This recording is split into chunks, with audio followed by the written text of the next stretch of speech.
இன்றைய வேளாண் ஆலோசனை நேரத்தில் கோயம்புத்தூர், திருப்பூர், ஈரோடு, நீலகிரி ஆகிய மாவட்ட விவசாயிகளுக்கான வேளாண் ஆலோசனை. வரும் 5 நாட்களில் மேற்கு மண்டலத்தின் அனைத்து மாவட்டங்களிலும் தூறல் அல்லது லேசான மழை எதிர்பார்க்கப்படுகிறது. மேற்கு தொடர்ச்சி மலையினை ஒட்டியுள்ள பகுதிகளில் மிதமான மழை எதிர்பார்க்கப்படுகிறது.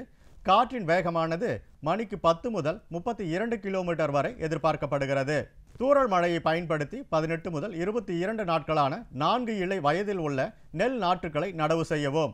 மேற்கு தொடர்ச்சி மலையினை ஒட்டியுள்ள பகுதிகளில் கனமழை எதிர்பார்க்கப்படுவதால் போதிய வடிகால் வசதி மேற்கொள்ளவும்.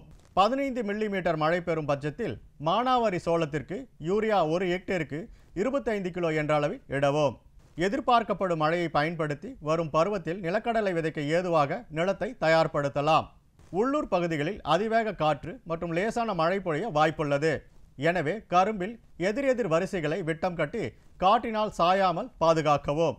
வரும் 5 நாட்களுக்கு மழை எதிர்பார்க்கப்படுகிறது.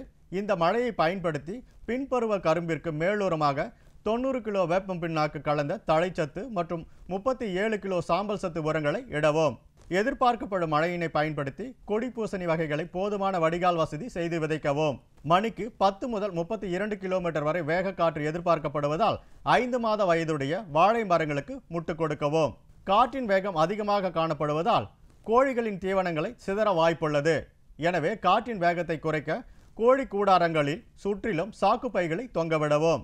காற்றில் அதிக ஈரப்பதம் எதிர்பார்க்கப்படுவதால் காரணமாக பால் மாடுகளில் பால் கறப்பதற்கு முன்பும் கறந்த பின்பும் மடியினை பொட்டாசியம் பெர்மாங்கனேட் கரைசலை கொண்டு கழுவி மடிவீக்க நோய் வராமல் தவிர்க்கவும்.